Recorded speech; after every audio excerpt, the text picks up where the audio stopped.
네, 안녕하십니까. 오늘도 일상기도회를 통해서 하나님의 말씀을 살펴보고자 합니다. 함께 살펴볼 본문은 역대하 9장 1절에서 12절까지의 본문입니다. 이 본문은 우리가 잘 아는 말씀의 일부이기도 합니다.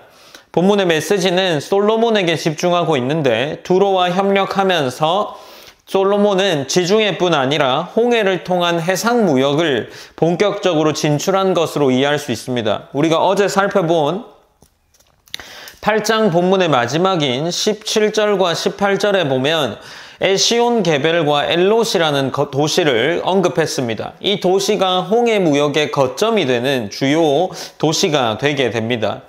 이제 9장에서는 한 인물이 등장하면서 이제 솔로몬의 이야기가 이어지는데 우리가 잘 아는 스바 여왕입니다. 하나님이 솔로몬에게 주신 지혜와 부귀는 스바 여왕의 방문을 통해서 증명이 되었습니다. 스바는 현재 예멘이라는 지역의 남서부였을 것이다 라고 추정을 하고 있습니다. 에스겔 기록에 의하면 이 스바라는 나라는 향료와 금, 보석 무역으로 알려진 나라라고 소개가 됩니다. 9장 1절에서 스바 여왕의 방문은 솔로몬의 지혜를 시험하기 위한 것이다 라고 기록하고 있습니다. 9장 1절에 보면 스바 여왕이 솔로몬의 명성을 듣고 와서 어려운 질문으로 솔로몬을 시험하고자 라고 기록하고 있는 부분이죠. 그래서 솔로몬의 지혜가 세상에 널리 알려져서 여러 나라 사절단이 이스라엘을 방문하던 시기였던 거죠. 그 중에 스바 여왕도 솔로몬에게 찾아와서 솔로몬의 지혜를 시험하기 위한 것이다 라고 기록하고 있습니다. 그러나 스바 여왕이 이스라엘까지 방문했던 거리를 짐작해보면 2000km가 넘는데 이는 굉장히 먼 거리입니다.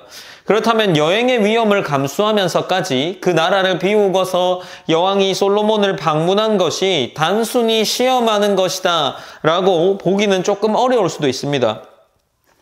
그렇다면 아마도 짐작해보건대 이 방문은 외교와 무역을 위한 방문이었을 것이다 라고 생각해볼 수 있습니다.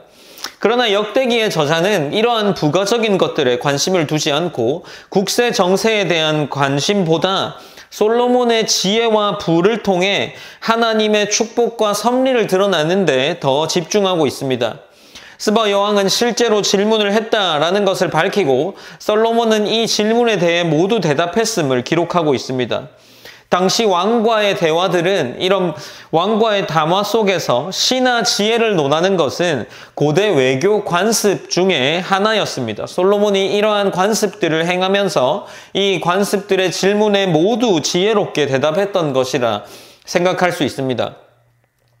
그리고 스바 여왕은 마음에 있는 것을 다 질문했고 궁궐의 여러 곳과 그 왕의 일상을 둘러봅니다. 궁중의 식탁, 신하들의 좌석, 질서 있는 도열과 복장, 술관원들의 세련된 의상, 성전으로 올라가는 층계 등을 바라봅니다. 이는 모두 왕국 전체에 깃든 질서와 왕의 위엄을 짐작하기에 충분한 것들이었습니다.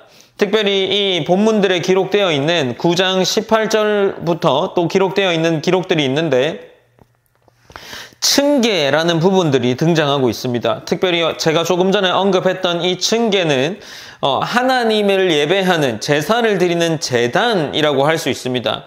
이 제단은 우리가 생각할 때 제사를 드리는 공간에 불과할 수 있지만 지금 스바 여왕은 이 제단을 보고도 감탄을 이어나가고 있는 겁니다.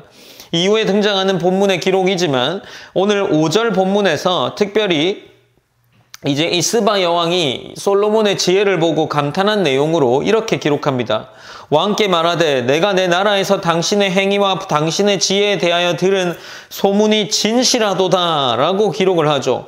그리고 6절로 이어지면서 내가 들었던 그 지혜와 부가 그 부는 실제로 보니까 내가 들었던 소식은 그저 절반 정도밖에 되지 않는다라고 이야기하면서 이 감탄을 이어나가고 있습니다. 그리고 이 감탄은 단순히 솔로몬으로만 향한 감탄이 아니라 하나님을 향한 고백으로까지 이어지고 있습니다.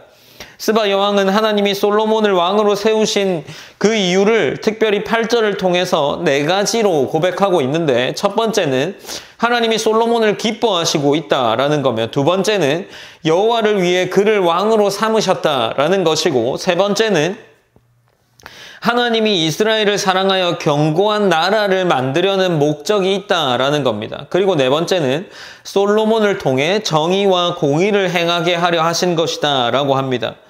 스바 여왕은 이러한 하나님을 향한 고백 이후에 자신이 가져온 금 120달란트와 보석과 진귀하고 풍성한 향품을 그에게 예물로 전달했습니다. 금 120달란트는 지금 현재로 따지면 약 3.6톤 정도에 해당한다고 할 수 있습니다. 역대기의 저자는 이 상황을 하나님에 대한 경외의 표현으로 기록하고 있는 거죠. 그리고 이제 본문 12절로 마무리되면서 솔로몬은 왕이 스바 여왕에게 가져온 것에 대해 담례했다라고 기록하고, 여왕이 원하여 요청한 모든 것을 주었다라고 기록하고 있습니다. 하나님이 솔로몬에게 주신 지혜와 부를 통해 이스라엘의 명성과 하나님의 축복이 열방에 알려지는 계기가 되었습니다. 사랑하는 성도 여러분, 본문이 무엇을 말하고 있겠습니까? 하나님의 지혜는 또 다른 자에게 하나님을 찬양하게 한다라는 겁니다. 곧 살아계심을 느끼게 하는 거죠. 저는 하나님의 백성 모두가 하나님의 지혜를 가지고 있다라고 믿습니다. 그렇다면 우리가 주일 말씀에 나누었던 것처럼 이 지혜는 언제 드러날까요? 우리가 주일 말씀에 내 앞에 주어진 요구하시는 작은 믿음들이 우리의 삶에서 실천되어야 한다라고 나누었습니다. 이처럼 하나님의 지혜는 우리에게 요구되는 작은 믿음들을 실천해 나갈 때 그 하나님의 지혜가 하나님의 백성의 삶을 통해서 나타난다라고 생각합니다.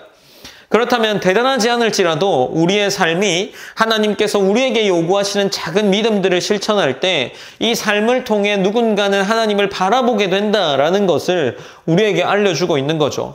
우리가 이것을 기억하면서 내 삶이 하나님의 모습을 드러내는 그러한 삶이 되기를 소망한다는 마음으로 오늘 말씀을 마무리하면서 함께 기도했으면 합니다. 우리가 첫 번째로 내 삶에 주어진 요구하시는 작은 믿음을 실천하는 하나님의 자녀가 되길 원합니다 라고 기도하시고, 두 번째로는 그 삶을 통해서 하나님을 고백하는 또 다른 자를 만나는 것을 경험하기 원한다 라고 그렇게 기도했으면 좋겠습니다. 제가 기도하고 일상기도회를 마무리하겠습니다. 사랑의 하나님 감사합니다. 하나님, 우리가 오늘도 허락된 시간에 일상기도회를 함께 개인적으로 지키며 나아갑니다. 하나님, 우리가 이 일상기도회를 통해서 기도하게 하시고 오늘 특별히 솔로몬을 바라보고 스바 여왕이 하나님을 고백한 내용들을 함께 나누었습니다. 하나님, 우리 또한 우리 삶에 요구되는 삶들을 작게나마 실천할 수 있는 믿음을 허락하시고 그 믿음을 가지고 하나님의 삶을 실천해 나아갈 때 하나님께서 우리에게 그러한 풍성한 경험을 하게 하신다는 것을 우리가 믿음에 나아갑니다. 하나님, 우리의 삶을 통해서도 또 다른 누군가가 하나님을 바라본다라는 것을 경험하는 우리 성도의 삶이 될 수 있도록 하나님 복 내려주시고, 이것이 단순히 성도의 우리 개인의 삶뿐만 아니라 우리 교회가 경험할 수 있는 그러한 일들이 있을 수 있도록 인도하여 주시옵소서. 모든 영광 하나님께 올려드리며 살아계신 예수님의 이름으로 기도드립니다. 아멘.